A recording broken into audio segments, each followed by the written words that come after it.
Oi, eu sou Dani Eu sou a Lara. e hoje a gente vai falar sobre o Renascimento. Renascimento tanto na arquitetura como no urbanismo e também nas ciências, mas o nosso foco vai ser na arquitetura.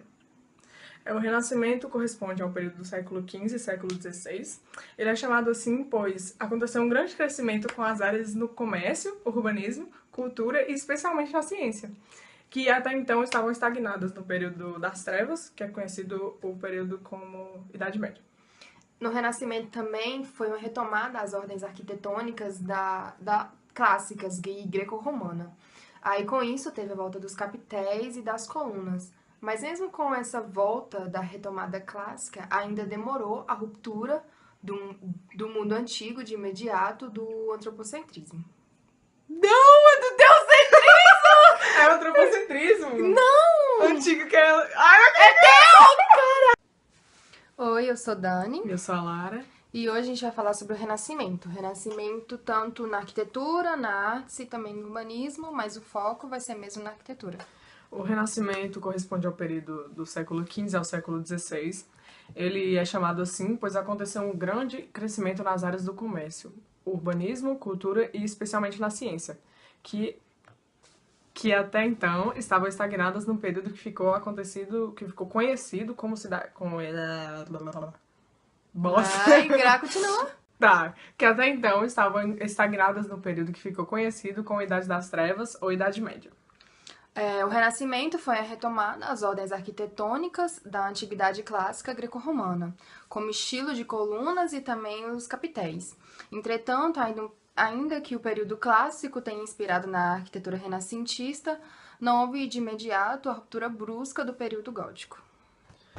Pregando as ideias do classicismo e humanismo, ao romper com os paradigmas defendidos. Bom, pregando as ideias do classicismo e humanismo, ao romper com os paradigmas defendidos pela Igreja Católica, o Renascimento representou uma ascensão das ideias dos burgueses sobre o pensamento e a cultura medieval. A mentalidade renascentista rompeu com a visão do mundo teocêntrica. Para os humanistas, o centro de toda e qualquer pesquisa seria o próprio ser humano, que seria, no caso, o antropocentrismo. O Renascimento foi dividido em 3 partes. Renascimento inicial, ainda um pouco vinculado ao gótico. O Alto Renascimento, o auge do estilo renascentista, e Baixo Renascimento, Também conhecido como maneirismo. Que foi o período de transição entre o Renascimento e o Barroco. O Renascimento é caracterizado pela retomada aos modelos clássicos greco-romanos, tendo a arquitetura clássica como a maior inspiração, no uso das ordens gregas, dórica, jônica e coríntia. As cúpulas romanas e elementos como frontões e arcos de volta perfeita e decoração estrutural. a busca por proporções ideais, por formas equilibradas e simétricas, a simetria e horizontalidade das formas são características marcantes. As plantas são centralizadas para assentar as cúpulas. Evoluíse. Hã? Ou é mesmo? Quê? As plantas são centralizadas para o assentamento das cúpulas. Evoluiu-se de planta basilical em cruz latina para as plantas quadradas ou cruz centralizada.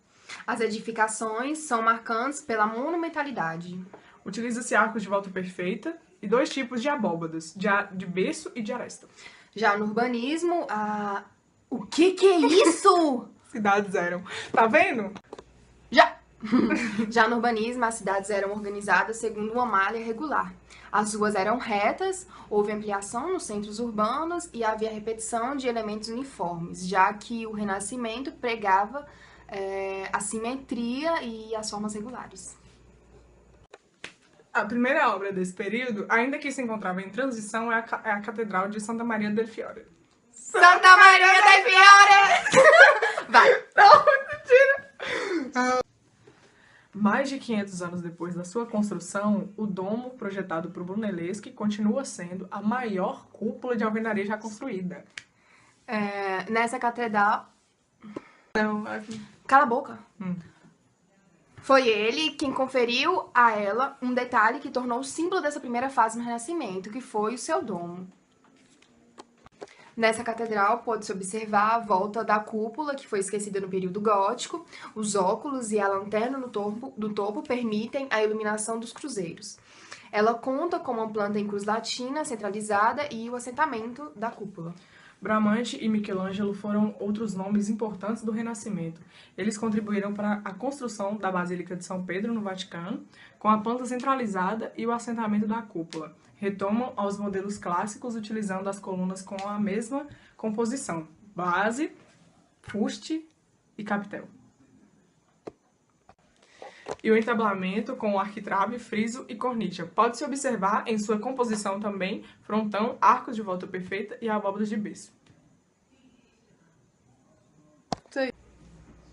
Outras obras importantes do Renascimento são a Vila Capra, por Andrea Palladio, onde prevalecem linhas horizontais com simetria da regularidade, que é algo do Renascimento. A Vila A Vila Madama, por Rafael Sanzio. O Palácio Rousselet, por Albert, com janelas duplas, características renascentistas. A Santa Maria Novella, também por Albert, composta por traçados geométricos rigorosos, volutas e arcos de volta perfeito. Capidoglio Monte Capitoli, obra de Michelangelo, para ser o símbolo de Roma. O Renascimento contribuiu para inovações em técnicas construtivas e para a arquitetura e só teve um fim com a Contra-Reforma. Uma resposta à perda de poder da Igreja Católica para o pensamento independente renascentista. Com isso surge o Barroco, que vai contra todas as ideias do clássico, a ordem e a simetria pregadas pelo Renascimento. O Barroco foi mesmo uma ruptura de todo esse movimento que teria sido criado para ter a ruptura do gótico. Trazendo mais a emoção do que a razão, que é característica do Renascimento. Momento curiosidades, agora eu vou falar sobre o Renascimento, você vai se encantar. Parou? Tá bom. Chega! Sai. Corta. Gordinho. Daniele, foco. Foco! Para a câmera, para com a patinha, para com a patinha. E o entablamento com arquitrave, friso e cornija. Pode-se observar...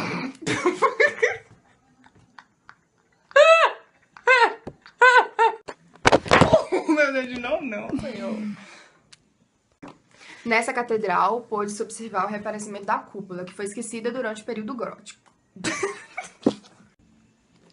Oi, eu sou Dani. Eu sou a Lara. E hoje a gente vai falar sobre o Renascimento na arquitetura. Tanto na arquitetura... Não, horrível, vai de novo. A busca por proporções ideais, formas equilibradas e simétricas, Simetria.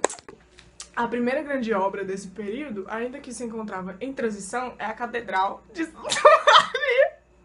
Del Fiore! Você tem que...